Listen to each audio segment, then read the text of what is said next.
இதனால கூட நாங்கள் தலையங்கத்தை நோக்கி பார்ப்போம் என்று சொன்னால், ஆண்டவர் இன்றைக்கு எங்களுக்கு இப்படியாக பேசுகிறார்.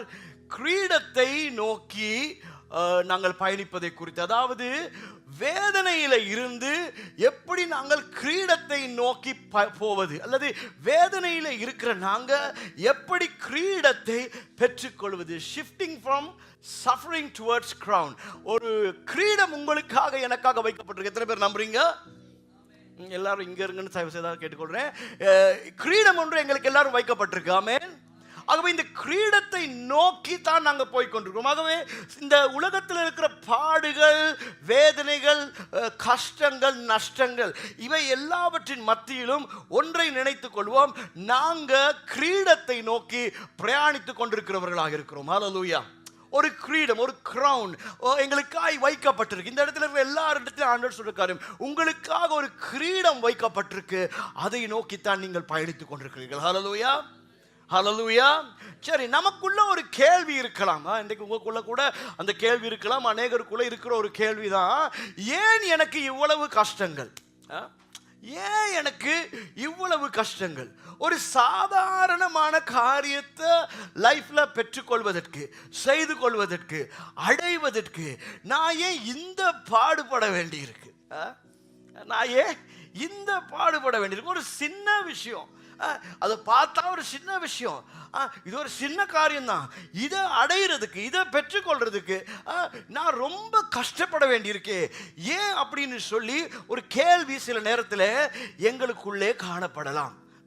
இதற்கு காரணம் ஆண்டவர் சொல்கிறார், ஒரு நல்ல செய்தி ஒன்று இருக்கு. ஏன் ஏன் ஏன் ஏன் ஆண்டவரே எனக்கு இந்த சின்ன காரியத்தை அடையிறதுக்கு, இதை பெற்றுக்கொள்றதுக்கு, இதை நான் லைஃப்ல பெற்றுக்கொள்றதுக்கு, இதை நான் அடையிறதுக்கு ஏன் ஆண்டவரே நான் இவ்வளவு கஷ்டப்பட வேண்டி இருக்குன்ற கேள்வியோடு கூட நீங்க இருக்கிறீங்கன்னு சொன்னா, ஆண்டவர் இந்த காலையில் சொல்ற ஒரே ஒரு காரியம், நீங்கள் தெரிந்து கொள்ளப்பட்டவர்கள். ஆமென். ஹல்லேலூயா. ஒரே ஒரு ரீசன் தான், நீங்கள் தேவனால் தெரிந்து கொள்ளப்பட்டிருக்கிறீர்கள். ஆகவே உங்களுக்கு சில காரியங்களை பெற்றுக்கொள்வதற்கு சத்துரு விடமாட்டான். சில போராட்டங்கள் இருக்கு. ஏன்னா நீங்க அதை அடைஞ்சிட்டீங்கன்னா அது கர்த்தர் உங்களுக்கு வைத்திருக்கிற மேன்மையான காரியமா இருக்கு. அது கடவுள் உங்களுக்கு வைத்திருக்க வாழ்க்கைக்கு ஒரு பெரிய திட்டத்தை நீங்க செய்ய போறீங்க. ஆகவே நீங்க அதை அடைந்து விடக்கூடாதுன்னு சொல்லி பல போராட்டங்கள், பல பாடுகள், பல காரியங்கள் உங்கள் வாழ்க்கைக்கு வந்து எப்படியோ நீங்க தேவனை விட்டு தூரமா போயிடணும், தேவனை கைவிட்டு, அதன் மூலமா தேவன் உங்களுக்காக ஆயத்தப்படுத்தி இருக்கிற காரியங்கள் எல்லாவற்றையும் நீங்க இழந்து போய்விடணும் என்பது பிசாசுடைய நோக்கமா இருக்கு. நீங்க தெரிந்து கொள்ளப்பட்டிருக்கிறீங்க. நீங்க ஒரு மகிமையான கிரியைக்காக நீங்க தெரிந்து கொள்ளப்பட்டிருக்கிறீங்க. ஒரு மகிமையான கிரீடத்தை பெறும்படியாய் நீங்க தெரிந்து கொள்ளப்பட்டிருக்கிறீங்க. ஆகவே சில பாடுகள், சில கஷ்டங்கள் உங்க வாழ்க்கையில வந்து கொண்டிருக்கலாம். ஆனா கர்த்தர் சொல்கிறார், அதையெல்லாம் தாண்டி போறதுக்கு நான் தேவையான கிருபையை கொடுப்பேன். ஆமென். ஆகவே பாடுகள் பெருக பெருக, எங்களுடைய சூழ்நிலைகள் எதிராக தெரிய ஒன்றை மட்டும் நினைத்துக் கொள்ளுங்க, நீங்க ஆசீர்வாதத்தை நெருங்கி நெருங்கி நெருங்கி வந்து கொண்டே இருக்கிறீங்க. ஆமென். ஆமென். நான் அன்னைக்கு ஒரு நாள் சொன்னது போல, எப்ப அந்த கர்ப்பிணி தாய்க்கு வேதனை அதிகரிக்குமோ, அந்த பிள்ளை வெளியில வரப்போற நேரம் தான் அதிகரிக்கும். எப்ப அந்த பிள்ளை வெளியில வரப்போதோ அப்பதான் வேதனை அதிகரிக்கும். அந்த வேதனை அந்த தாய் தாங்கி கொண்டு இருக்கக்குள்ள ஒரு கொஞ்ச நேரத்தால் அந்த குழந்தை வெளியில வந்து சேரும். ஆகவே நீங்கள் தெரிந்து கொள்ளப்பட்டிருக்கிறீர்கள். ஆகவே உங்களுடைய வாழ்க்கையில பல காரியங்களுக்கு நீங்கள் முகம் கொடுத்து கொண்டிருக்கலாம். கர்த்தர் சொல்றார், நான் அதை நன்மையாய் உங்களுக்கு மாற்றி தருவேன். ஹல்லேலூயா, ஹல்லேலூயா. எனக்கு தெரியும், ருக்ஷா சொல்லியிருக்காங்க, அந்த பாஸ்கெட் பால் ப்ளே பண்ணுறதுக்காக அந்த கோச் அவங்கள தெரிந்து கொண்ட பொழுது முகம் கொடுத்த சில காரியங்கள், சில நேரத்தில் இந்த இடத்துல இந்த ஸ்போர்ட்ஸ் செய்கிறவங்க நீங்கள் இருந்தீங்கன்னு சொன்னால் உங்களுக்கு கூட தெரியுமா இருக்கலாம். அதாவது நிறைய பேர் வருவாங்க, எனக்கு இந்த ஸ்போர்ட்ஸ் செய்யணும். சம்டைம்ஸ் கிரிக்கெட்டாக இருக்கலாம், பாஸ்கெட். நாங்கள் உதாரணத்துக்கு ஒரு பாஸ்கெட் பால் கேம் எடுப்போம், ரைட்? இப்போ இதில் நீங்கள் ட்ரைனிங் எடுக்கிறதுக்கு என்ன செய்வீங்கன்னா, அநேக பேர் நின்றாங்கன்னா அந்த கோச் என்ன செய்வார்னா கொஞ்சம் பேரை பிக் பண்ணி எடுப்பார். ஒரு 20 பேர் இருக்கிறாங்கன்னா 10 பேர் வேணும் அப்படின்னு சொல்லி சொன்னால் ஓகே 10 பேரை பிக் பண்ணி எடுப்பார். இப்போ இந்த 10 பேரை பிக் பண்ணி எடுத்த பின்பு இந்த 10 பேருக்கு ஒரு ட்ரைனிங் கொடுக்கப்படும். ஏன்னா அவங்கள பெஸ்ட் பாஸ்கெட் பால் பிளேயர்ஸாக மாற்றுறதுக்கு. ஆமென், ஆமென். இப்போ இந்த 20ல் 10 போயிடும், அவங்க அவுட், அவங்க செலக்ட் ஆகல. இந்த 10 பேர் செலக்ட் ஆகியிருக்காங்க, சரியா? இந்த 10 பேருக்கும் பயங்கரமான ஒரு ட்ரைனிங் கொடுக்கப்படும். பல காரியங்களுக்குள்ளாக இந்த 10 பேரும் போக வேண்டியிருக்கும், சரியா? இந்த 10 பேரோட ஃப்ரெண்ட்ஸ் இந்த 10 பேருக்குள்ள இருப்பாங்க. இவங்க வாழ்கிற வாழ்க்கை இவங்களால வாழ இல்லாது. இவங்க விடிய காலையில் 10 மணிக்கு எழும்புவாங்க. ஆனால் இவங்க விடிய காலையில் 5 மணிக்கு எழும்பி கிரவுண்டுக்கு போகணும். ஆமென் ஆமென். விடிய காலையில் 5 மணிக்கு போகணும்.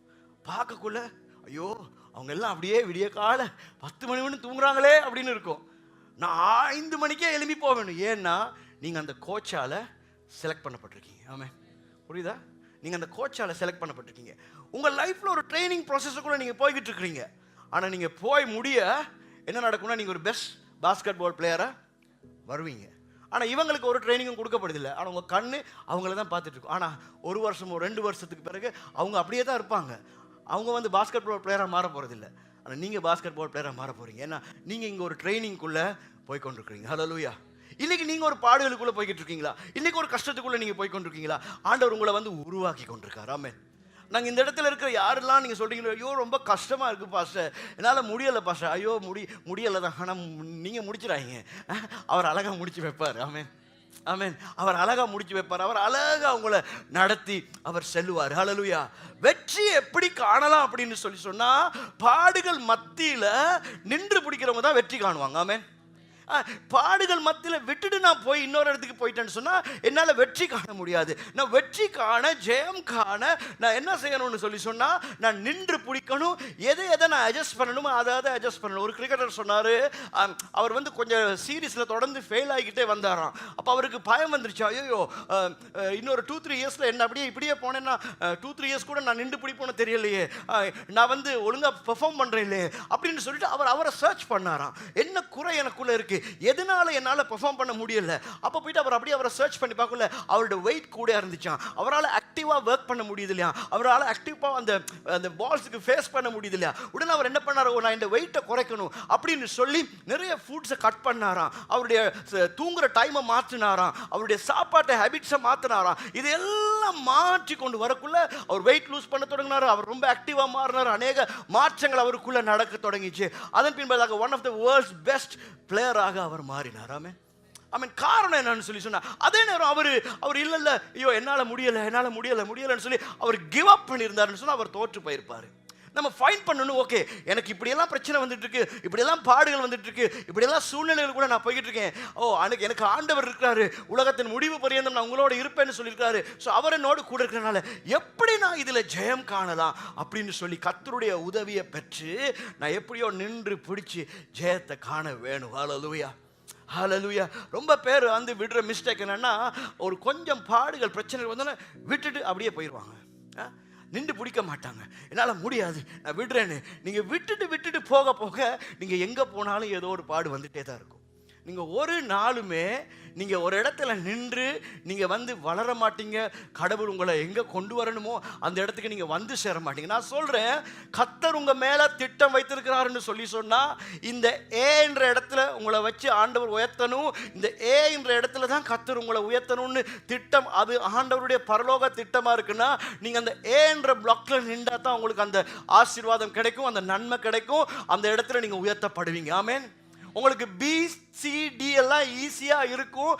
BCDல கால் வச்சிராங்க. ஏன்னு சொன்னா BCD வந்து உங்களுக்கு கர்த்தர் நியமித்த இடம் இல்ல. ஹல்லேலூயா. எங்க நீங்க இருக்கிறீங்களோ அங்க வச்சு கர்த்தர் உங்க லைஃப்ல செய்வாரு.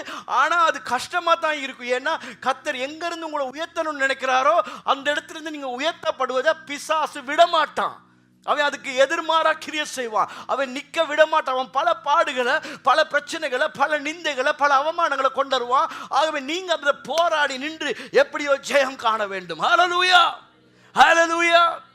பாருங்க, முன்ன காலத்தில் திருமண வாழ்க்கைகளை நாங்கள் எடுப்போம்னு சொன்னா, அந்த திருமண வாழ்க்கை எப்படி இருக்குன்னு சொன்னா, அந்த கணவன் அந்த மனைவி எவ்வளோ பாடுகளுக்குள்ளே போயிருப்பாங்க. சில நேரம் ஃபைனான்ஷியல் பிரச்சனையாக இருந்திருக்கும், சில பேர் குழந்தை இல்லாத பிரச்சனையாக இருந்திருக்கும், சில நேரம் கணவன் வந்து ஒரு ட்ரக் அவுட்டான ஆளாக இருப்பார், குடிச்சிட்டு வந்து அடிக்கிறவராக இருப்பார், இல்லாட்டி அடிச்சுட்டு குடிக்கிறவராக இருப்பார், ஏதோ ஒன்று பண்ணிக்கிட்டு இருப்பார்.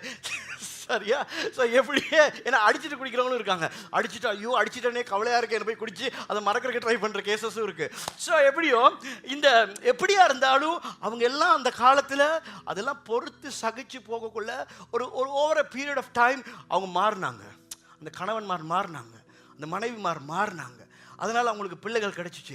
இன்றைக்கி அந்த பிள்ளைகள் வந்து சில பிள்ளைகள் வந்து ஓஹோ நான் குடிக்கவே மாட்டேன் அப்படின்னு சொல்லி அந்த மாதிரியான சில பழக்க வழக்கங்களை விட்டு வெளியில் வந்து நல்ல வாழ்க்கை வளர்க்க, ஏன்னா எங்கள் அம்மா பட்ட கஷ்டத்தை நான் பார்த்தேன், எங்கள் அப்பா பட்ட கஷ்டத்தை நான் பார்த்தேன் அப்படின்னு சொல்லி அந்த பிள்ளைகள் நல்வழியில் வளர்றதை நாங்கள் பார்த்துருக்குறோம். ஆமென்.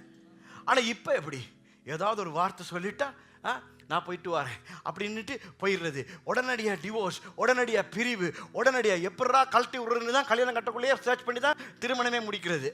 அந்த மாதிரிக்கு இப்போ உலகம் மாறிக்கிட்டு போய்கிட்டு இருக்கு. அதில் நின்று யுத்தம் பண்ணி ஜெயம் காண்றதெல்லாம் குறைஞ்சிருச்சு. ஜெபம் பண்ணி ஜெயம் கண்ட தாய்மார் எவ்வளோ பேர் இருக்கிறாங்க. ஆமென்.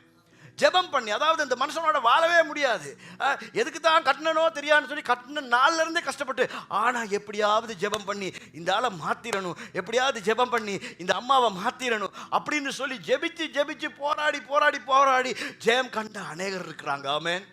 ஆனால் இன்னைக்கு உலகம் மாறி மாறி போய்கிட்டு இருக்கு. ஆனால் ஆண்டவர் சொல்றார், இல்லை நீங்கள் ஜெயம் காண்பீங்க. ஆமென்.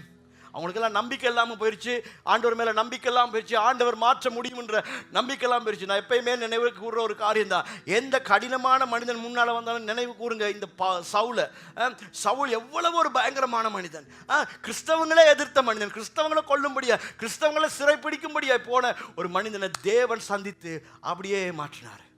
ஆண்டவரால் சவுலை மாற்ற முடியும்னு சொன்னான். அவ்வளவு ஒரு பயங்கரமான மனிதனை மாற்ற முடியும் என்று சொன்னா, யாரையும் மாற்ற கர்த்தரால முடியும். ஆமென். எந்த சூழ்நிலையும் மாற்ற கர்த்தரால முடியும். ஆமென். ஆகவே சில நேரத்தில் நீங்கள் சில உங்கள் திருமண வாழ்க்கையில் சில பிரச்சனையில் நீங்கள் போய்கிட்டு இருக்கலாம், சில ஃபைனான்ஷியலில் நீங்கள் பிரச்சனையில் போய்கிட்டு இருக்கலாம், ஹெல்த் ரீதியான பிரச்சனை உங்களுக்குள்ளே இருக்கலாம். ஆனால் கர்த்தர் ஒரே ஒரு காரியத்தை சொல்கிறாரு, ஓ நீங்கள் தெரிந்தெடுக்கப்பட்டிருக்கிறீங்க, சத்துரு உங்களை எப்படியோ உங்களை குலைத்திடணும், உங்களை கலைச்சிடணும்னு சொல்லி பல காரியங்களை செய்துட்டு இருக்கான். விட்டுறாதீங்க, நான் உங்கள் லைஃப்பில் ஒரு பெரிய காரியத்தை நிச்சயமாக செய்து முடிப்பேன். ஆமென். ஆமென். உங்கள் மேரேஜ் வந்து அப்படியே என்ன நடக்க போகிற மாதிரி இருக்கா, ஆண்டோட கையில் ஒப்பு கொடுத்து ஜெபிங்க, ஆண்டவர் மாற்றுவார். என்ன கர்த்தர் உங்கள் ரெண்டு பேரையும் வைத்து, கணவன் மனைவியை வைத்து, உங்கள் குடும்பத்தை வைத்து, உங்கள் பிள்ளைகளை வைத்து ஆண்டவர் ஒரு காரியத்தை செய்ய இருக்காரு. கிவ் அப் பண்ணாதீங்க.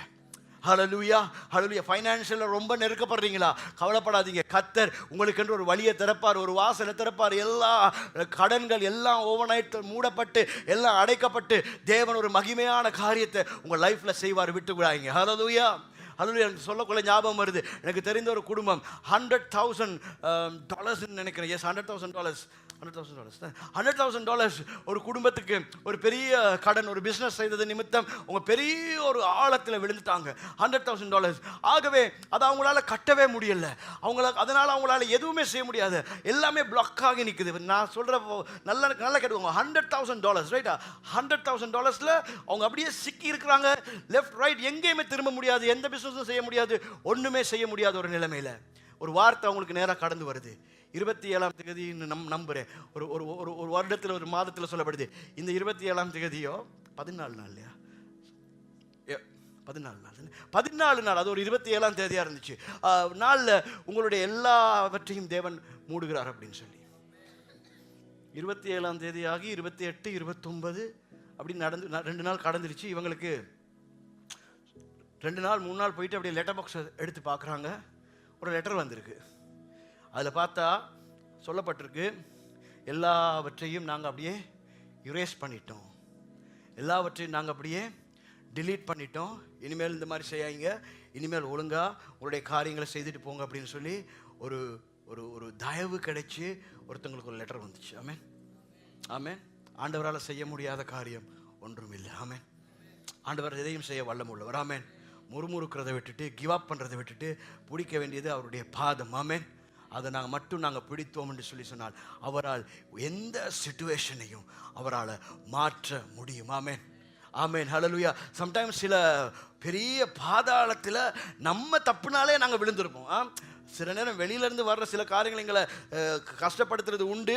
சில நேரங்களில் நம்முடைய மிஸ்டேக்கே நம்மளை கொண்டு போய் ஒரு பெரிய கஷ்டத்தில் வெளுத்தி இருக்கலாம். குடும்பமாக இருக்கலாம், இல்லாட்டி ஹெல்த் ரீதியாக கூட இருக்கலாம். சம்டைம்ஸ் நம்முடைய பழக்க வழக்கங்கள் சரியாக இல்லாதது நிமித்தம் ஏதாவது ஒரு ஹெல்த் ரீதியாக நம்ம சம்டைம்ஸ் கஷ்டப்படுற மாதிரி இருக்கலாம், இல்லாட்டி ஃபைனான்ஷியலாக கூட நம்முடைய ஒழுங்கான டிசிப்ளின் இல்லாதனால, தேவையற்ற காரியங்களை நாங்கள் கைகளை வைத்ததுனால சம்டைம்ஸ் நாங்கள் ஒரு நெருக்கத்தில் போய்கிட்டு இருக்கலாம்.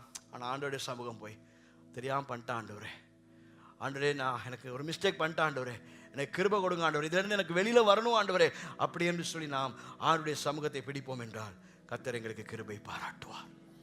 ஹல்லேலூயா. அவர் அன்பின் தெய்வமா இருக்கிறார். ஆமென். அவருடைய அன்பு வந்து ஆழமகலமற்றது. ஆமென். அவருடைய அன்புக்கு அளவே இல்லை. ஆமென். அவர் எந்த சேற்றிலும் எந்த குழியிலும் இருக்கிறவர்களை தூக்கி நிறுத்த அவர் வல்லமை உள்ளவராக இருக்கிறார். ஹல்லேலூயா.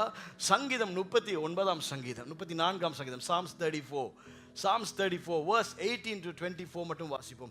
18ஆம் வசனத்திலிருந்து 24ஆம் வசனம் வரை நாங்கள் வாசிப்போம். சகோதரி வாசிப்பார்கள், சேர்ந்து பார்ப்போம். நொறுங்குண்ட இருதயம் உள்ளவர்களுக்கு கர்த்தர் சமீபமாய் இருந்து. இந்த காலையில யாராவது சொல்றீங்கன்னா நான் ரொம்ப நொறுக்கப்பட்டு வந்திருக்கிறேன், உடைக்கப்பட்டு வந்திருக்கிறேன், கர்த்தர் உங்களுக்கு சொல்றாரு, உங்களோடு நான் சமீபமா இருக்கிறேன். ஆமென்.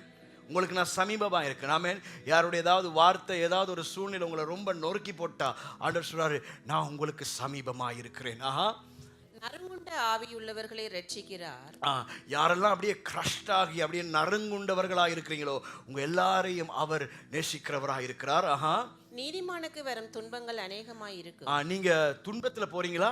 அதே நேரம் உங்களுக்கு தெரியும் யாரு நீங்க நீதிமான். ஆமென். நீங்க இயேசுவின் இரத்தத்தினால மீட்கப்பட்டிருக்கீங்க. ஆமென். உங்களுக்கே சந்தேகமா இருக்கா, நான் பண்ற வேலைக்கு நானா நீதிமான்? ஆமா, இயேசுவின் இரத்தத்தால மீட்கப்பட்ட எல்லாரும் நீதிமான்களா இருக்கிறோம். வார்த்தை சொல்கிறது, நீதிமானுக்கு வரும் துன்பங்கள் அநேகமா இருக்கும். கர்த்தர் அவைகள் எல்லாவற்றிலும் நின்று அவனை விடுவிப்பார். ஆகவே நீங்க ஒன்றும் பெருசா ஷாக்கா பார்க்கறதுல, ஐயோ ஏன் எனக்கு இவ்வளவு பிரச்சனை, வார்த்தையே சொல்லியிருக்கு, நீதிமானுக்கு துன்பம் அநேகமாய் வரும். ஆனால் அதில் ஒரு ஹோப் இருக்கு. என்னன்னா, அதுல இருந்து கர்த்தர் எங்களை விடுவிப்பார். ஹல்லேலூயா. ஹல்லேலூயா. பாடுகள், துன்பங்கள், பிரச்சனைகள் வரலாம், ஆனா வார்த்தை சொல்லுது, அவை எல்லாவற்றிலும் இருந்து நான் உங்களை நிச்சயம் விடுவிப்பேன். Next verse. அவனுடைய எலும்புகளை எல்லாம் காப்பாற்றுகிறார், அவைகளில் ஒன்றும் முறிக்கப்படுவதில்லை. ஏன்னா எலும்பு வந்து லைஃப் சரீரத்தில் ரொம்ப முக்கியமானது. ஆமென். இந்த எலும்பு முறிஞ்சிருச்சுன்னு சொன்னால் பெரிய பிரச்சனை தான். ஆகவே இந்த எலும்பு முறிஞ்சால் எங்களால் எதையுமே செய்ய முடியாது. அந்த எலும்புகளை ஆண்டவர் காப்பாற்றுகிறார், அவைகள் ஒன்றும் முறிக்கப்படுது. அதாவது உங்களால் ஒன்றுமே செய்ய முடியாமல் போயிருமோ அப்படின்ற எண்ணத்துக்குள்ளே நீங்கள் போகாதீங்க. அப்படியெல்லாம் ஆண்டவர் நடக்க விடவே மாட்டார். ஆமென். Next verse. தீமை துன்மார்க்கனை கொல்லும். தீமை துன்மார்க்கனை கொல்லும். நீதிமானை பகைக்கிறவர்கள் குற்றவாளிகள் ஆவார்கள். யார் எல்லாம் உங்களை பகைக்கிறாங்களோ, உங்க மேல போய் குற்றச்சாட்டு வைக்கிறாங்களோ, உங்களுக்கு கல்லடிக்கிறாங்களோ, அவர்கள் குற்றவாளிகள் ஆக்கப்படுவார்கள்.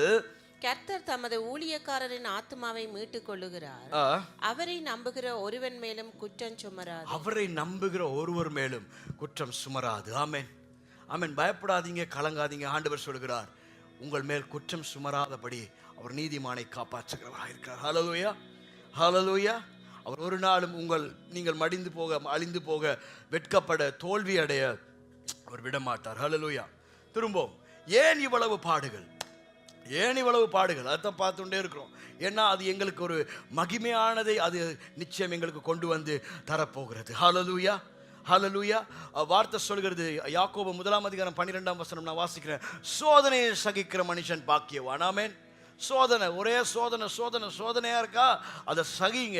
ஏன்னா அது அவர்கள் பாக்கியவான்கள். அவன் உத்தமன் என்று விளங்கின பின்பு, அவன் அவ்வளவு சோதனை மத்தியிலும் கர்த்தரை தூஷிக்காம யோபுவை போல எல்லாவற்றையும் சகித்து கொண்டிருக்கிறான்னு சொன்னா, அவன் உத்தமனா வாழ்றானே இவ்வளவு சோதனை மத்தியிலும் அப்படின்னு சொல்லி விளங்கினதன் பின்பு, தெரியப்பட்டதன் பின்பு, கர்த்தர் தம்மிடத்தில் அன்பு கூறுகிறவர்களுக்கு வாக்குத்தத்தம் பண்ணின ஜீவ கிரீடத்தை அவர்கள் பெறுவார்கள். ஹல்லேலூயா. பாடுகள், வேதனைகள், சோதனைகள் இருக்கலாம், ஆனால் அவை எல்லாவற்றையும் சகித்து கொண்டு நாம் செல்லும் பொழுது ஜீவ கிரீடத்தை நாங்கள் பெற்றுக்கொள்வோம். ஹல்லேலூயா. பாருங்க, மறுபடியும் சொல்றேன், யாரெல்லாம் அழைக்கப்பட்டிருக்கிறாங்களோ, யாரெல்லாம் தேவனால் அழைக்கப்பட்டு ஒரு பெரிய காரியத்துக்காக அழைக்கப்பட்டிருக்கிறாங்களோ, அவங்க வாழ்க்கையில் அநேக பாடுகளுக்குள்ளாக அவங்க போவாங்க. ஆனால் கர்த்தர் அதிலிருந்து அவர்களை மீட்டு அவங்களுக்கு வரப்போகிற ஜெயம், வெற்றி, அது பெரிய மகிமையாக இருக்கும். ஆமென். வேதத்தில் நாங்கள் பார்க்குறோம், சமாரியா ஸ்திரீன்னு சொல்லி ஒரு ஸ்திரியை பற்றி, ஒரு சகோதரியை பற்றி சொல்லப்படுகிறது. சமாரியா ஸ்திரீ. இந்த சகோதரியுடைய வாழ்க்கையை சற்று ஆழமாக நாங்கள் பார்ப்போம்னு சொன்னால், அவள் இயேசுவை சந்திக்கிற அந்த டைமில் அவளுக்கு 5 திருமணம் நடந்துருச்சு. 5 திருமணம். 5 திருமணம் நடந்து 5 பேரோட அவள் வாழ்ந்து இப்போ யாருமே இல்லாமல் அவள் தனிமையாக இருக்கிறாள். இப்ப தனிமையா இருக்கிற இந்த சமாரிய ஸ்திரீ இயேசுவை சந்திக்கிறா. நான் சம்பவத்தை சுருக்கி சொல்றேன். இயேசு அவளிடத்துல தண்ணி கேட்கிறாரு. அவ சொல்றா, சமாரிய இடத்துல யூதர்கள் கேட்க மாட்டாங்களே அப்படின்னு எல்லாம் சொல்றா. ஆனா இயேசு சொல்றாரு, இல்ல, நான் கொடுக்கிற இந்த தண்ணீரை நீங்க குடிச்சிங்கன்னு சொன்னா உனக்கு இனிமே தாகமே எடுக்காது அப்படின்ட்டு இயேசு ஜீவ தண்ணீரை பற்றி அவர் பேசுறாரு. சரி, அதன் பின்பு அவருடைய லைஃப்பை வந்து இயேசு விளங்கப்படுத்துறாரு. உன்னுடைய கணவனை பற்றி பேசக்குள்ள அவன் எனக்கு இப்போ கணவன் இல்லைன்னா, அம்மா உனக்கு 5 கணவன்மார் இருந்தாங்க, இப்போ உனக்கு யாரும் இல்லைன்னு சொன்னா அவருடைய லைஃப் வந்து அங்கே வெளிப்படுத்தப்படுது இயேசுவின் மூலமா. உடனடியாக அவள் ஒரு காரியத்தை செய்கிறா. அவள் என்ன பண்ணுறான்னா, அவள் போயிட்டு அவருடைய ஊரில் அவள் போயிட்டு எல்லாருக்கும் இந்த இயேசுவை பற்றி சொல்கிறா. இயேசுவை பற்றி அவள் சொன்னதன் மூலமாக என்ன நடக்குதுன்னா, அந்த கிராமமே, அந்த வசனத்தை வாசிப்போம், அந்த கிராமமே ஓடி வராங்க இயேசு வண்டையில். யோவான் 4ஆம் அதிகாரம் 30ஆம் வசனத்தை வாசிப்போம். John chapter 4 verse 30. அப்பொழுது அவர்கள் ஊரிலிருந்து புறப்பட்டு, ஊர்ல இருந்து இவ போய் ஊர்ல சொல்றா, இப்படி ஒருவரை சந்திச்சேன், அவர் வந்து எனக்கு இப்படி எல்லாத்தையும் வெளிப்படுத்தினாரு அப்படின்னு அவ சொன்ன உடனே அவங்க எல்லாம் உடனே வராங்க. அவரிடத்தில் வந்தார்கள். இப்படி நடக்கையில் சீசர்கள் அவரை நோக்கி, அப்படியே இருங்க சிஸ்டர், அதுல இருந்து அப்படியே 40ஆவது வசனத்துக்கு போவோம். சமாரியர் அவரிடத்தில் வந்து, இப்ப சமாரியர் அவரிடத்தில் வந்து தங்களிடத்தில் தங்க வேண்டும் என்று. verse 40 திரும்ப வாசிப்போம். சமாரியர்கள் அவரிடத்தில் வந்து, சமாரியர் அவரிடத்தில் வந்து தங்களிடத்தில் தங்க வேண்டும் என்று, தங்களிடத்தில் தங்க வேண்டும், இயேசு தங்களோடு தங்க வேண்டும் என்று அவரை வேண்டிக் கொண்டார்கள். அவரை வேண்டிக் கொண்டார்கள். அவர் 2 நாள் அங்கே தங்கினார். இயேசு 2 நாள் அங்கே தங்கினார். அடுத்து, அப்பொழுது அவருடைய உபதேசத்தின் நிமித்தம், அவருடைய இயேசு பண்ணின உபதேசத்தின் நிமித்தம் இன்னும் அநேகம் பேர் விசுவாசித்து அந்த ஸ்திரியை நோக்கி, யார் இந்த ஸ்திரி? 5 புருஷருடைய ஸ்திரி, இப்ப தனிமையா நிக்கிற ஸ்திரி.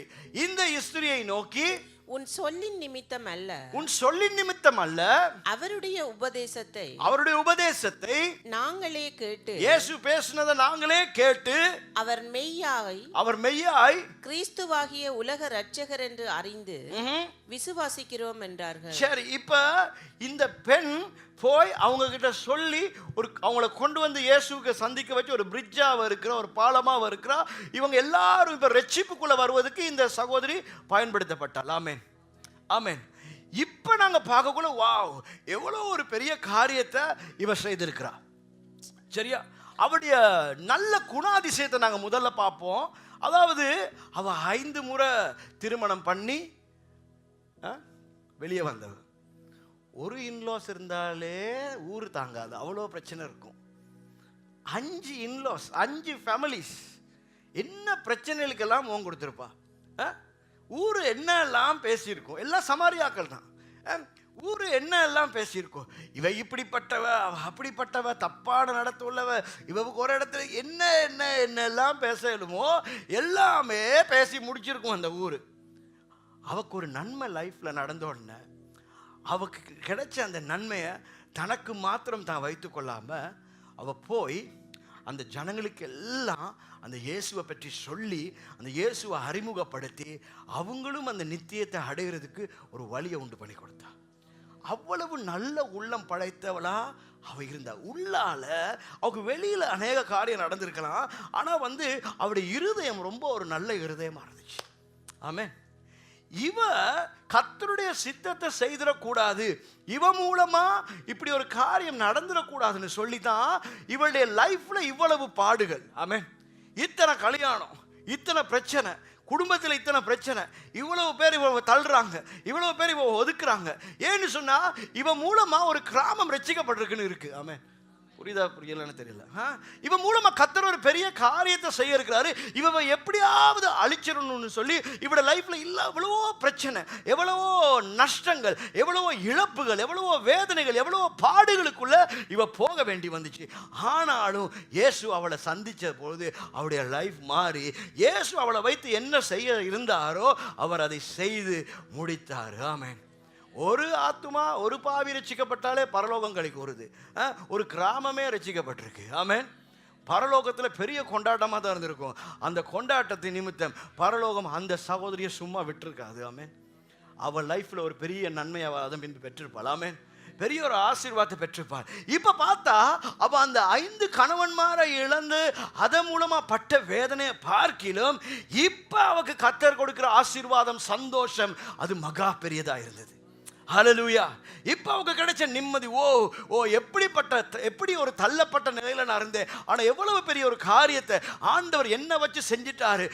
நாங்க சமாரியர்கள், ஆனா இந்த சமாரியர்கள் எல்லாம் இப்படி வந்து சாட்சி சொல்லி ரட்சிக்கப்படுற அளவுக்கு ஆண்டவர் என்ன பயன்படுத்திட்டாருன்னு சொல்லி அவர் லைஃப் ஃபுல்லா சேஞ்ச் ஆகியிருக்கும். ஆமென், ஆமென்.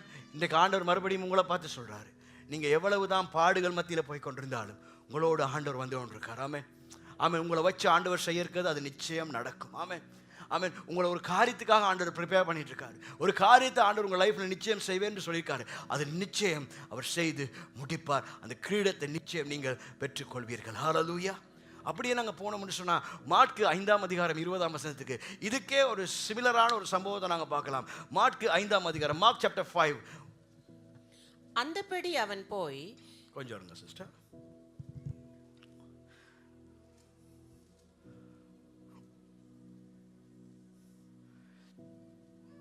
நாங்கள் அதில் முதல் வசனத்திலிருந்து சில வசனங்கள் வாசிப்போம். verse 1 onwards. verse 1 onwards. பின்பு அவர்கள் கடலுக்கு அக்கறையில் இருந்து கதரனுடைய நாட்டில் வந்தார்கள். அவர் படவிலிருந்து இறங்கின உடனே அசுத்த ஆவியுள்ள ஒரு மனுஷன் பிரேத கல்லறைகளிலிருந்து அவருக்கு எதிராக வந்தான். அவனுடைய குடியிருப்பு கல்லறைகளிலே இருந்தது. அவனை சங்கிலிகளினாலும் கட்ட ஒருவனாலும் கூடாதிருந்தது. இந்த இடத்துல இருந்து பார்க்கிறோம், இயேசு வர்றாரு. அங்க ஒரு மனிதன் கல்லறைகள்ல வசித்து வர்றான். அவனை சங்கிலிகளாலும் கட்ட முடியாதான், அவனை சங்கிலிகளாலும் கட்ட முடியாது, ஒருவனாலும் கட்டி வைக்க முடியாது, விலங்குகளாலும் கட்ட முடியாது. சங்கிலிகளை முறித்து விலங்குகளையும் தகர்த்து போடுவான். அவனை அடக்க ஒருவனாலும் கூடாது இருந்தது. ஒரு மனிதன் இருக்கிறான், கல்லறையில தான் வசிக்கிறான், அவனை யாராலும் கட்டி வைக்க முடியாது. ஒரு மகா பயங்கரமான மனிதனா அவன் வாழ்ந்து கொண்டு வர்றான். சரி, அடுத்து verse 5.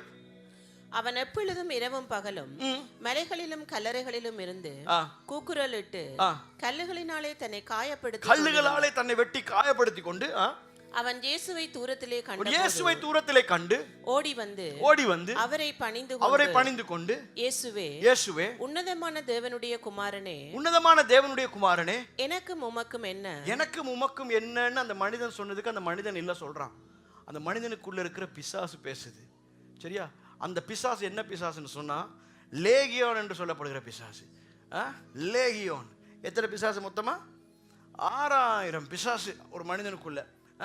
6000 பிசாசு ஒரு மனிதனை வாட்டி வதக்கி கொண்டிருந்தது. தொடர்ந்து வாசிப்போம். என்னை வேதனைப்படுத்தாத படிக்கு தேவன் பேரில் உமக்கு ஆணை என்று மிகுந்த சத்தமிட்டு சொன்னான். ஏனெனில் அவர் அவனை நோக்கி, அசுத்த ஆவியே இந்த மனுஷனை விட்டு புறப்பட்டு போ என்று சொல்லி சொல்றார். அசுத்த ஆவியே வெளியே போ. அப்பொழுது அவர் அவனை நோக்கி, உன் பேர் என்னவென்று கேட்டார். அதற்கு அவன், நாங்கள் அநேகராய் இருக்கிறோம், என் பேர் லேகியன் என்று சொல்லி தங்களை அந்த திசையில் இருந்து துரத்தி விடாத படிக்கு அவரை மிகவும் வேண்டிக் கொண்டார். ஐயோ, எங்களை துரத்திராதீங்க அப்படி சொல்லி பிசாசு இயேசுட்ட கேக்குது. அப்பொழுது அவ்விடத்தில் மலை அருகே அநேகம் பன்றிகள் கூட்டமாய் மேய்ந்து கொண்டிருந்தது. அந்த பிசாசுகள் எல்லாம் அவரை நோக்கி, பன்றிகளுக்குள்ளே போகும்படி அவைகளுக்குள்ளே எங்களை அனுப்பும் என்று அவரை வேண்டிக் கொண்டன. இயேசு அவைகளுக்கு உத்தரவு கொடுத்தவுடனே அசுத்த ஆவிகள் புறப்பட்டு பன்றிகளுக்குள் போயின. உடனே ஏறக்குறைய 2000 பன்றிகள் உள்ள அந்த கூட்டம் உயர்ந்த மேட்டிலிருந்து ஓடி கடலிலே பாய்ந்து கடலில் அமிழ்ந்து மாண்டது. சரி, சம்பவம் உங்களுக்கு புரிஞ்சிருக்கும். இந்த மனிதனுக்குள்ள லேகியோனுங்கிற பிசாசு இருக்கு. இந்த பிசாசு எல்லாம் அப்படியே என்ன இங்க இருந்து அனுப்பிடுங்க அந்த பன்றிகளுக்குள்ள போகுது. இந்த பன்றி எல்லாம் போய் அப்படியே தாழ விழுந்து சாவுது. இதனால ரொம்ப பேர் என்ன செய்யறதுன்னா பன்றி இறைச்சி சாப்பிட்றது இல்லை. ஏன்னா இந்த இயேசு வந்து இந்த பன்றி எல்லாத்தையும் இந்த பேய் எல்லாத்தையும் பன்றிக்குள்ள அனுப்பிட்டாருன்னு சொல்லி, ஐயோ அதை வேற பண்டி இது வேற பண்டியப்பா. சரியா? அது இல்லை சம்பவம். இது அது நீங்கள் சாப்பிட்றது அது சாப்பிடாது வேற விஷயம். இப்போ நான் அதை பற்றி பேசலை. ஸோ ரொம்ப பேர் என்கிட்ட கேட்டிருக்காங்க, பாஸ்டர் அந்த பண்டிக்குள்ள இல்லையா இயேசு பேயை அனுப்புனாரு, அதனால் நாங்கள் பண்டி இறைச்சி சாப்பிடக்கூடாதா? யார் சொன்னா? சரி, ஓகே. ஆகவே இந்த மனிதனுக்குள்ள இருந்த அந்த ஆவி பிசாசு லேகியோன் அது போய் அப்படியே அந்த பன்றிகளுக்குள்ள போக அந்த பன்றிகள் எல்லாம் அப்படியே பாய்ந்து விழுந்து மரித்து போனது. சரியா? இந்த மனிதன் எப்படிப்பட்டவன்னு சொல்லி நாங்கள் ஆரம்பத்தில் பார்த்தோம். இவன் விடுதலை ஆக்கப்பட்டான். 20வது வசனத்துல அவன் விடுதலை ஆக்கப்பட்ட பின்பு ஒரு காரியம் நடந்துருச்சு. அது என்னன்னு பார்ப்போம். verse 20. அந்தபடியே அவன் போய் verse 20. இயேசு தனக்கு செய்தவைகளை எல்லாம், இயேசு தனக்கு செய்தவைகள் யாரை போல? சமாரிய ஸ்திரியை போல. இயேசு தனக்கு செய்தவைகளை எல்லாம் தெக்கப்போலி என்னும் நாட்டில், தெக்கப்போலி என்னும், அவ அங்க சமாரியாவில் போய் சொல்றா, இவர் இங்க தெக்கப்போலிங்கிற நாட்டில் போயிட்டு பிரசித்தம் பண்ண தொடங்கினார். பிரசித்தம், இயேசு எனக்கு இப்படி செய்தாருன்னு சொல்லி பிரசித்தம் பண்ண தொடங்கினார். எல்லாரும் ஆச்சரியப்பட்டார்கள். ஆமென். இப்ப இப்படி ஒரு காரியம் இந்த மனிதனை கொண்டு கர்த்தர் செய்ய இருக்கிறனால, இந்த மனிதன் எப்படியோ ஆண்டவரை பற்றி அறிந்து ஆண்டவரை பற்றி சுவிசேஷம் சொல்வதற்காக தெரிந்தெடுக்கப்பட்டிருக்கனால இவனை அழிச்சிடணும்னு சொல்லி 6000 பிசாசு அவனுக்குள்ள இருந்து அவனை வாட்டி வதைத்து கொண்டிருந்தது. ஆமென். புரியுதா உங்களுக்கு? அவனுக்கு ஏன் அவ்வளோ பாடுகள், ஏன் அவ்வளோ கஷ்டம், ஏன் அவன் கல்லறையில் தாய் தகப்பனை விட்டு குடும்பத்தை விட்டு உறவுகளை விட்டு அவன் வந்து இந்த கல்லறையில் வாழ்றான். ஒரு மனுஷன் கல்லறையில் வாழ்றான்னா யோசிச்சு பாருங்க எப்படி இருந்திருக்கும் அவனோட வாழ்க்கைன்னு சொல்லி. அவன் அப்படியே அழிஞ்சு போயிடணும்னு சொல்லி பிசாசு ஒரு திட்டம் வைத்து அவன் லைஃப்பில் செய்து கொண்டே இருந்தான். ஆனால் ஆண்டவர் இயேசு வந்து அவன் லைஃப்பை மாற்றின போது அவன் போய் ஒரு பெரிய ஒரு நாட்டையே அவன் ஆண்டவரை பற்றி சொல்லி சுவிசேஷத்தை சொல்லி ரட்சிப்புக்குள்ளே கொண்டு வருகிற ஒரு கருவியாய் மாறினான். ஆமென். அப்ப அவன் அவ்வளவு பாடுகளுக்குள்ள போனது எல்லாமே போனது அவனுக்கு நன்மையாக தான் மாறிச்சு. ஆமென். அதனால அவன் இயேசுவை சந்திக்கிறான், அதனால அவன் சுவிசேஷம் சொல்றான், அதனால அநேகர் ரட்சிக்கப்படுறாங்க. இதுக்கு முதல் அதிகாரத்துக்கு நீங்க போனீங்கன்னா, நான் வாசிக்க போறது இல்லை, ஆனா முதல் அதிகாரத்துக்கு நீங்க போய் பார்த்தீங்கன்னு சொன்னா அப்புறம் போய் பாருங்க, அதுல இருக்கு இயேசு அந்த படகுல வரும்போது நமக்கு தெரியும், அந்த இயேசு போய் அந்த படகுல ஆழத்தில் போய் உறங்கி கொண்டிருக்கிறாரு. அந்த படகு புயல் காற்றில் சிக்குது. அந்த கடலுக்கு அந்த படகுக்கு இந்த புயல் காற்று வந்து அந்த படகு உடைந்து போகும் அளவுக்கு வருது. அதன் பின்பு சீஷர்கள் பயப்படுறாங்க. இயேசு எழும்பி அந்த காற்றையும் கடலையும் அதட்டி அதை அப்படியே இறையாதே அமைதலாக இருங்கிறாரு. அது அப்படியே அமைதலாகிறது. அதன் பின்பதாக அந்த படகுல தான் இயேசு வந்து தான் இந்த காரியம் நடக்குது. புரியுதா? அது நடந்த பின்புதான் இது நடக்குது. அப்படின்னா இயேசுவுக்கே பிசாசு இயேசுவே அழிச்சிடணும் அப்படின்னு சொல்லி பிசாசு ட்ரை பண்றேன்னு சொன்னா, இயேசு இதை தாண்டி போயிட்டாருன்னு சொன்னா இந்த மனிதனை சந்திப்பாரு, இவனை விடுதலை ஆக்குவாரு, இவன் போய் இந்த தெக்கப்போலியான்ற நாட்டில் போயிட்டு எல்லாருக்கும் சுவிசேஷத்தை சொல்லிடுவான்னு அவனுக்கு தெரிஞ்சதுனால அவன் இயேசுவையே எப்படியோ கடலோடு அப்படியே முடிச்சிடலான்னு பார்த்தான். அவன் இயேசுவை சீஷரை எல்லாரையும் அப்படியே அழிச்சிடணும்னு சொல்லி ஒரு பெரிய புயலை அந்த படகுக்கு நேரம் அனுப்பினாலும் கர்த்தர் அதிலையும் ஜெயம் கண்டார். ஆமென். அப்ப இயேசுவையே அவன் வந்து டார்கெட் பண்ணி, இவர் இப்படி செஞ்சிடக்கூடாது, இவனுக்கு நன்மை பெற்றக்கூடாது அப்படின்னு சொல்லி இவன் இயேசுவுக்கே இவ்வளவு கஷ்டத்தை கொடுக்குறான்னு சொன்னா நம்ம ஏமாத்துறோம். ஏன் உங்களுக்கு பாடு, ஏன் உங்களுக்கு பிரச்சனை? ஏன்னா நீங்க ஒரு இடத்தை தாண்டி நீங்க போகும்பொழுது ஒரு பெரிய நன்மை அடைய போறீங்க. ஆமென். ஒரு பெரிய ஆசீர்வாதத்தை நீங்க பெற போறீங்க. அதை நீங்க அடைந்துடக்கூடாது அப்படின்றதுனால தான் இவ்வளவு பாடுகள், இவ்வளவு பிரச்சனைகள். ஆமென். பாருங்க, எங்களால் எல்லாம் செய்யலாம், ஜெபம் பண்றது ரொம்ப கஷ்டமா இருக்கும். ஏன்னா அங்கதான் நமக்கு ஜெயமே இருக்கும். ஜெபம் தான் என்ன தருமாம்? ஜெயம் தருமாம். ஆனா எல்லாம் செய்வோம். ஆனா இந்த ஜெபம் பண்றது அப்படின்னு சொல்லி வந்தா வேப்ப இலையை குடிக்கிற மாதிரி இருக்கும். வேப்ப இலை குடிக்கிறது என்னவே, வேப்பையிலையை கரைச்சி குடிக்க ரொம்ப கஷ்டமாக இருக்கும். இதில் இந்த கஷாயம் குடிக்கணும்னு சொல்லுவோம், அது குடிக்க ரொம்ப கஷ்டமாக இருக்கும். அது மாதிரி தான் இந்த ஜெபம் பண்ணுறதுன்னு சொன்னால், பாட்டு பாடிட்டே இருப்போம், மியூசிக் ப்ளே பண்ணிகிட்டே இருப்போம், ஆராதனைன்னா ஆராதிச்சுட்டே இருப்போம். எல்லாம் நல்ல விஷயம்தான், தப்பு இல்லை. ஆனால் ஜெபிக்கிறது நமக்கு கஷ்டம். இப்போ நான் சொல்ல வரல ஆராதனையில் ஜெயம் கிடைக்காதுன்னு. ஆராதனையிலே ஜெயம் கிடைக்கும், பாடல்கள் பாடுவது நல்ல, எல்லாம் நல்லதான். ஆனால் ஜெபம் ஒரு மிக மிக பலம் வாய்ந்த ஒரு ஆயுதமாக இருக்குது. ஆமென். ஆமென். ஆனா இதை நமக்கு செய்யவே விட மாட்டான், இதை செய்யவே விட மாட்டான். இதை செய்யறதுன்னா நமக்கு ஏதோ பெரிய பெரிய ஏதோ உலக மகா போர் நடக்கிற மாதிரி தான் நமக்கு இருக்கும். ஒரு டைமை செப்பரேட் பண்ணி போயிட்டு இருந்து நம்ம ஜெபிக்கிறன்றது நமக்கு அது ஒரு மகா பெரிய கஷ்டமான காரியமா இருக்கும். ஒரு 1 hour ஃப்ரீ கிடைக்கும். ஆனா அந்த 1 hourல இப்போ 1 hour ஃப்ரீயாக இருந்தால் தனியாக இருக்கிறதெல்லாம் பிரச்சனையே இல்லை, தான் ஃபோன் இருக்கு. ஆகவே ஒரு 1 hour ஃப்ரீயாக இருந்தால் அந்த 1 hour நம்ம வந்து ஸ்பெண்ட் பண்ண மாட்டோம் ஜெபத்தில். அந்த 1 hourல தேவையில்லாத அல்லற சிலரை எல்லாம் தேடி பார்த்து, ஏதோ அந்த சோஷியல் மீடியாவில் பார்த்து, அப்புறம் அந்த ஒரு ஆன்லைன் பர்ச்சேசிங் அது இதுன்னு சொல்லி அந்த 1 hour அப்படியே கழிச்சிருமே தவிர, ஐயோ ஒரு 1 hour கழிச்சிருக்கேன், என் வாழ்க்கையில் இவ்வளோ பிரச்சனை இருக்கு, என் குடும்பத்தில் இவ்வளோ பிரச்சனை இருக்கு, என் பிள்ளைகளுக்கு இவ்வளோ பிரச்சனை இருக்கு, என் கணவன், என் மனைவி, என் அம்மா, என் அப்பா, என் பொருளாதாரம், என்னுடைய வீசா, எனக்கு இவ்வளோ பிரச்சனை இருக்கு, இந்த 1 hour நான் எப்படியாவது பயன்படுத்தி ஜெபிக்கணும்னு நாங்கள் நினைக்க மாட்டோம். அந்த 1 hour எப்படி அப்படியே இல்லாமல் ஆக்கலாமோ அதுக்குரிய எல்லா வேலையும் செய்வோம். ஆமென். காரில் போவோம், போக வேண்டிய இடத்துக்கு 1/2 மணி நேரத்துக்கு முதல்ல போயிடுவோம். சேர்ச்சைக்கு இல்லைங்க, நான் சொல்கிறேன் வேறு இடங்களுக்கு, சரியா? வேறு இடங்களுக்கு 1/2 மணி நேரத்துக்கு முதல்ல போயிடுவோம். ஒரு 1/2 மணி நேரம் கிடைக்கும். ஆண்டவரும் பார்ப்பார், இருந்து ஜெபிடா இருக்கிற பிரச்சனைக்கு விடுதலை தருவேன். நாங்கள் எங்கே அந்த நேரம் தான் உள்ள இல்லாத பொல்லாததெல்லாம் அதில் தேடி கோல் அடித்து, ஐயோ அரமணி தேலம் சும்மா தானே இருக்குது, அரமணி தேலத்துக்கு நான் என்ன செய்ய, அப்படின்னு சொல்லி அந்த அரமணி தேலத்தை எப்படி வீணடிப்போமோ அப்படிக்கு வீணடிப்போம். ஆமென் ஆமென் ஆமென் ஆமென். எப்படியெல்லாம் வீணடிக்கலாமோ அப்படியெல்லாம் வீணடிப்போம். ஆனால் அந்த அரமணி தேலத்தில் எங்கள் லைஃப்பில் இருக்கிற ஒரு பெரிய விஷயத்தையே மாற்றலாம். ஆமென் ஆமென். எங்கள் லைஃப்பில் மூடப்பட்டிருக்கிற ஒரு பெரிய கதவை திறக்கலாம் அந்த அரமணி தேலத்தில். ஆமென் ஆமென். ஏதோ ஒரு நடக்கிற ஒரு பெரிய ஆபத்தை அந்த அரமணி தேலத்தில் ஆண்டவர் காட்டிடுவார். ஆமென். எடுக்க போகிற ஏதோ ஒரு தவறான தீர்மானத்தை எடுத்துறாத ராசான்னு சொல்றதுக்கு அவர் பார்த்துட்டு இருப்பாரு. இந்த ராசா இங்கே வேற யாருடையோ சிங்களத்தில் சொல்லுவாங்க பலாய் தேடிட்டு இருக்கிறாரு. பலாய் தேடி கொண்டு இருக்குது. அவன் என்ன சொன்னான், இவன் என்ன சொன்னான், அவன் எத்தனை லைக் கொடுத்தான், இவன் எத்தனை கமெண்ட் போட்டான், இதை தேடி தேடி தேடி தேடி இங்கே கடைசி இவருக்கு இங்கே கமெண்ட்டாக போய்கிட்டு இருக்குது. அந்த கமெண்ட்லேருந்து வெளியே வந்து ஆசீர்வாதம் அடையணும்னு கத்தர் காத்துட்ருக்காரு. நம்மளால் செய்ய முடியாமல் இருக்கு. நான் என்ன சொல்ல வரேன்னா, ஜெபிச்சா ஜெயம் கிடைக்கும்னு பிசாசுக்கு தெரிஞ்சனால அவன் ஜெபிக்க விட மாட்டான். ஆமென் ஆமென். பரிசுத்த ஆவியானவரோட நெருங்கினா வாழ்க்கை பரிசுத்தமாக மாறும். பரிசுத்தமாக மாறக்குள்ள ஆண்டவருக்கு எங்களுக்கு இருக்க கனெக்ஷன் நல்லா இருக்கும். அந்த கனெக்ஷன் நல்லா இருக்கக்குள்ள கத்தரால் முடியும் எங்களோட பேசுறதுக்கு.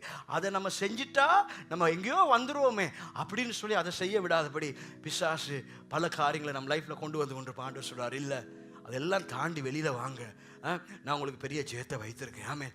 என் பாதம் அமருங்க. ஆமென். சோர்ந்து போகாதீங்க. ஆமென். உங்களுக்கு ஒரு பெரிய ஜீவ கிரீடத்தை நான் கொடுப்பதற்காக ஆயத்தப்படுத்தி வைத்திருக்கிறேன். ஹல்லேலூயா. பயப்படாதீங்க. எந்த சூழ்நிலையில் நீங்கள் போய் கொண்டிருந்தாலும் ஏன்னு கேள்வி கேட்காங்க. கர்த்தருடைய மார்பிளஸ் ஆகிங்க. அவர் உங்களை சேஃபாக கொண்டு போய் நிறுத்துவார். ஆமென். முன்னால் இருக்கிறது பார்க்க பயமாக இருக்கும். ஐயோ என்ன நடக்க போதோன்னு சொல்லி ஒரு பயம் இருக்கும். என் பிள்ளைக்கு, என் கணவனுக்கு, என் மனைவிக்கு, என் குடும்பத்துக்கு, எதிர்காலத்துக்கு, என் வீசா பிரச்சனை, என் கடன் பிரச்சனை, எனக்கு முன்னால் இப்படிலாம் சேலஞ்சஸ் இருக்கே, என்ன நடக்க போகுதுன்னு சொல்லி எல்லாம் கலங்கி பயந்துட்டு இருக்காங்க. ஆண்டோடைய மார்பிளஸ் ஆகிங்க. ஆண்டவர் உங்களை அப்படியே தூக்கி சுமந்து கொண்டு வா, அப்படியே அக்கறைக்கு கொண்டு போய் சேர்ப்பார். அங்கே உங்களுக்கு ஜீவ கிரீடத்தை நிச்சயம் பெற்று தருவார். ஹல்லேலூயா ஹல்லேலூயா. ஒரு கதையை சொல்லி முடிக்கிறேன். ஒரு மனுஷன் என்ன பண்ணுவானா, ஒரு பிரிட்ஜ் ஒன்று இருக்கான். அந்த பிரிட்ஜில் 2 பக்கமும் நூல் கட்டப்பட்டிருக்குமாம், கயிறு கட்டப்பட்டிருக்குமாம். அந்த பிரிட்ஜில் ஒரு கயிறு கட்டப்பட்டிருக்குமாம். ஆகவே இவன் என்ன செய்வானா, இந்த கயிறில் ஏறி, அது மிகவும் உயரமாக இருக்குமா, கீழே விழுந்தா அப்படியே சொக்குநூறு ஆயிடுவானா. ஒரு மிக உயரமான ஒரு பில்டிங்கில், ஒரு மலையில் 2 பக்கமும் கயிறை கட்டிட்டு அது மேலே அவன் நடந்து போவானா. கீழே நூற்றுக்கணக்கான ஜனங்கள் இருந்து கைத்தட்டி அவனை ஊக்குவிப்பாங்களாம். அவன் அதை அப்படியே கடந்த பின்பு அவனுக்கு நிறைய பணம் எல்லாம் கொடுப்பாங்களாம். அவன் வந்து அதை எடுத்துகிட்டு வருவானா. இப்படி இவன் பல நாட்களாக செய்து கொண்டே இருந்தானா. அவனை ரொம்ப பேர் வந்து அதை பார்ப்பாங்களாம், சீரப் பண்ணுவாங்களாம். இப்படியே நாட்கள் போய்கொண்டே இருந்துச்சான். ஒரு நாள் அவன் என்ன பண்ணானா, அந்த கயிறில் இப்படியே பாதி தூரம் வந்துட்டு கீழே பார்த்து கத்தி சொன்னானா, யாராவது மேலே வாங்க, என் கூட இந்த கயிறில் பயணிப்போம் அப்படின்னா. அப்படியே ஃபுல் சைலண்ட் ஆகிட்டாங்களாம். ஒரு சத்தமுமே வரலையா. யாராவது இவ்வளோ நாள் இல்லை என்ன கையை தட்டி அது இது சொன்னீங்களே, எல்லாம் யாராவது ஒரு ஆள் மேலே வாங்க அப்படின்னா ஒருத்தருமே வரலையா. அப்படியே இருக்க புள்ள, ஒரு சின்ன பிள்ளையோட சத்தம் கேட்டுச்சான், அப்பா நான் வாரம்பா. ஒரு சின்ன பிள்ளை மேலே பார்த்து கூப்பிடுதான், அப்பா நான் வாரம்பா. யாருன்னா அந்த கயிறில் பயணிக்கிற அந்த மனிதனுடைய மகன். உடனடியாக அவள் ஏறி மேலே வந்தாளாம். அவர் சொன்னாரா, நீங்கள் வாங்க, நீங்கள் கயிறில் நடக்க தேவையில்ல, நான் உங்களை என் தோள் மேலே வச்சுட்டு போகிறேன்னு தான் அவர் கூப்பிட்டாரு. அவங்க யாருமே வரல. இந்த சின்ன பிள்ளை வந்தோடனே அவர் அந்த தோள் மேலே அந்த பிள்ளையை ஏற்றிக்கொண்டு அப்புறம் அந்த கயிறில் நடந்து போனாராம். நடந்து போய் அப்படியே அந்த அடுத்த எஜ்ஜுக்கு போய் முடிச்சாராம். கீழே இறங்கி வந்த உடனே எல்லாரும் சந்தோஷப்பட்டு ரொம்ப ஆச்சரியமாக இருந்துச்சான். அந்த பிள்ளைகிட்ட கேட்டாங்களாம், எப்படிம்மா நீ இப்படி பயம் இல்லாமல் போனேன்? அப்போ சொன்னாவான், எனக்கு எங்கள் அப்பாவோட தோளில் சாஞ்ச பின்பு எனக்கு பயமே இல்லை. ஹல்லேலூயா. எனக்கு எங்கள் அப்பாவோட தோளில் சாஞ்ச பின்பு எனக்கு பயமே இல்லை. ஆமென். என் அப்பா என்னை கீழே விடவே மாட்டார். ஆமென். எனக்கு அந்த நம்பிக்கை இருக்குது. ஆமென் ஆமென். பார்க்க பயமாக தானே இருக்கும். ஆமாம் பயமாக தான் இருந்துச்சு. ஆனால் என் அப்பாவோட தோளில் இருக்கேன், அதனால் எனக்கு பயம் இல்லை. ஆமென். நான் அப்பாவோட தோள் மேலே இருக்கேன். கீழே பார்க்க பயமாக தான் இருக்குது. ஆமாம் ரொம்ப பெரிய பாதாளமாக தான் இருக்குது. ஆமாம் விழுந்தா அப்படியே சொக்கு நூறாயிரும். ஆமாம் கஷ்டமாக தான் இருக்குது பாதை. ஆமாம் காத்தடிக்கக்குள்ளே பயமாக தான் இருக்குது. ஆமாம் ஆனால் அப்பாவோட தோளில் இருக்கிறனால புயலான்ற நம்பிக்கை இருக்குது. ஆமென். இன்னைக்கு காலை வேளையில் ஆண்டவர் சொல்கிறார், அப்பாவோட தோளில் சாய்ங்க. பாடுகள் மத்தியில், வேதனைகள் மத்தியில், பிரச்சனைகள் மத்தியில் நீங்கள் போய் கொண்டிருக்கீங்களா இருக்கலாம். ஆனால் ஆண்டவர் சொல்கிறார், என் தோளில் சாய்ந்து கொள்ளுங்க, நான் உங்களை பத்திரமாய் போக வேண்டிய இடத்தை கொண்டு போய் சேர்ப்பேன். அங்கே வச்சு உங்களுக்கு கொடுக்க வேண்டிய ஜீவ கிரீடத்தை நான் கொடுப்பேன். எழுந்திருப்போமா? நிற்கிற பூமி நிலை குலைந்தாலும், நம்பிக்கையே இல்லாமல் இருந்தாலும், சிச்சுவேஷனை பார்த்தா எதுவுமே நன்மை நடக்கிற மாதிரியே தெரியலையே, அந்த மாதிரி இருந்தாலும், நம்புறதுக்கு ஒன்றுமே இல்லாமல் இருந்தாலும், நான் என் இயேசுவை நம்புகிறேன். அவர் என்னை அப்படியே தூக்கி அடுத்த நிலைக்கு கொண்டு போய் சேர்ப்பார். அடுத்த நிலைக்கு கொண்டு போய் சேர்ப்பார். நான் இயேசுவை நம்பிட்டு இருக்கிறேன். அந்த இயேசு எனக்கு நன்மையை செய்வார். அந்த இயேசு எனக்கு நன்மை செய்வார். அப்படியே நான் தயவாக கேட்குறேன். கண்களை மூடி கரங்களை உயர்த்தி, சரண்டர் பண்ணுறேன்றது அப்படியே கரங்களை அப்படியே உயர்த்தி அப்படியே நான் என்ன சரண்டர் பண்ணுறேன். இப்போ நம்ம இருப்போம் லைஃப்பில் ஒரு இடத்துல, எப்படி அந்த குழந்தை அந்த கயிறில் ஏறி மேலே தகப்பண்ட தோளில் இருக்கோ, முழு காரியத்தையும் அப்படியே தகப்பண்ட கையில் கொடுத்துச்சு. இப்போ தகப்பண்ட தோளில் ஏறிட்டேன். இனி ஃபுல் கண்ட்ரோல் அவர்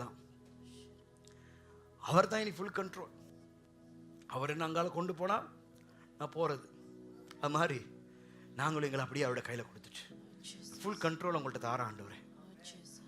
நீங்கள் எனக்கு நல்லது தான் செய்வீங்கன்ற நம்பிக்கை எனக்கு இருக்க ஆண்டவரே. ஒரு உலகத்தில் இருக்கிற ஒரு பிள்ளை தன்னுடைய தகப்பனை நம்பி ஒரு கயிற்றில் பயம் இல்லாமல் போகுதுன்னா, வானத்தையும் பூமியையும் படைத்த தேவனை நம்பி நீங்கள் போக மாட்டீங்களா? கர்த்தருக்கு முன்பதாக சொல்லுங்க, ஆண்டவரே என் பாதை லேசாக இல்லை ஆண்டவரே, என் பாதை ரொம்ப கடினமாக இருக்கு ஆண்டவரே, ரொம்ப நிந்தையாக இருக்கு ஆண்டவரே, ரொம்ப அவமானமாக இருக்கு ஆண்டவரே, ரொம்ப கண்ணீராக இருக்கு ஆண்டவரே, ரொம்ப வேதனையாக இருக்கு ஆண்டவரே, சுமக்கவே முடியல ஆண்டவரே, முடியவே இல்லை ஆண்டவரே, என்னால் சுமக்கவே முடியல ஆண்டவரே, சுமக்க முடியல ஆண்டவரே. ஏன்னா நீங்கள் என்ன தெரிந்து கொண்டிருக்கிறீங்க. நான் இதை தீமையாக பார்க்கல ஆண்டவரே. இன்னையிலிருந்து இவ்வளோ நாள் நான் தீமையாக பார்த்துட்டேன். இவ்வளோ நாள் நான் இதை பற்றி நான் தவறாக பேசிட்டேன். இவ்வளோ நாள் நான் உங்களை பார்த்து ரொம்ப கேள்வியெல்லாம் கேட்டுட்டேன். நான் இன்னைக்கு தீமையாக பார்க்கல ஆண்டவரே, நான் அதை நன்மையாக பார்க்குறேன். நீங்கள் எனக்கு கிரீடத்தை கொடுக்கறதுக்காக நீங்கள் என்னை கொண்டு போகிறீங்க. கிரீடத்தை கொடுப்பதற்காக நீங்கள் என்னை கொண்டு போகிறீங்க. நன்மையை பெற்றுக் கொடுக்கறதுக்காக நீங்கள் என்னை கொண்டு போகிறீங்க. ஹல்லேலூயா. ரிபு ஷதரதலபஸ்ட ரகபதல.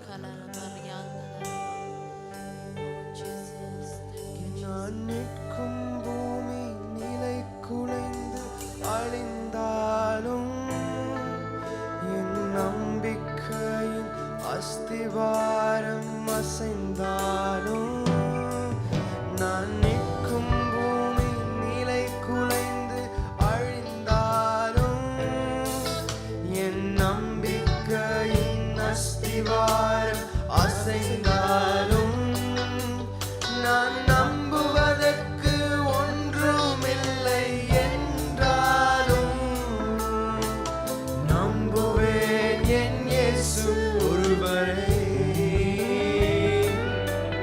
நான் நம்புவதற்கு ஒன்றுமில்லை என்றாலும், நம்புவேன் என் இயேசு ஒருவரை.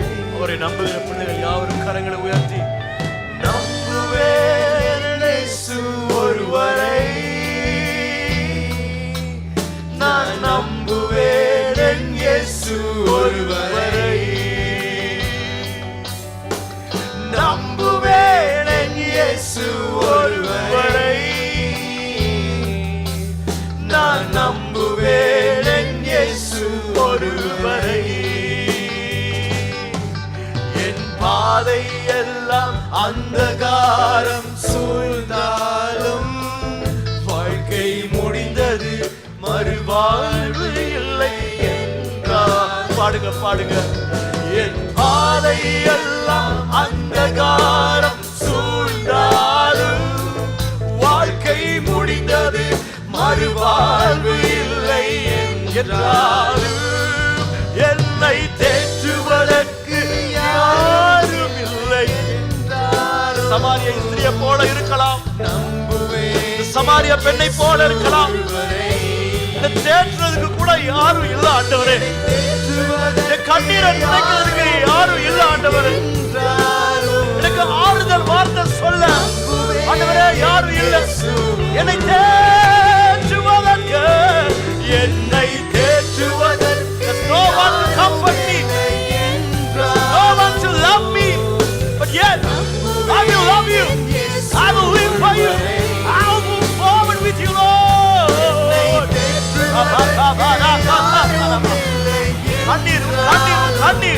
கண்ணீர் கண்ணீர் கதிப்பாய் மாறுகிறது.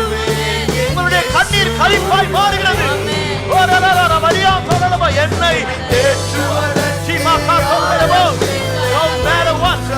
சூழ்நிலைகள் எப்படி இருந்தாலும் இயேசுவையே நம்புவேன். அவரை நேசிக்கிற ஜனம் கரங்களை உயர்த்தி நம்புவேன் நம்புவேன் நம்புவேன் இயேசு ஒருவரை நான் நம்புவேன்.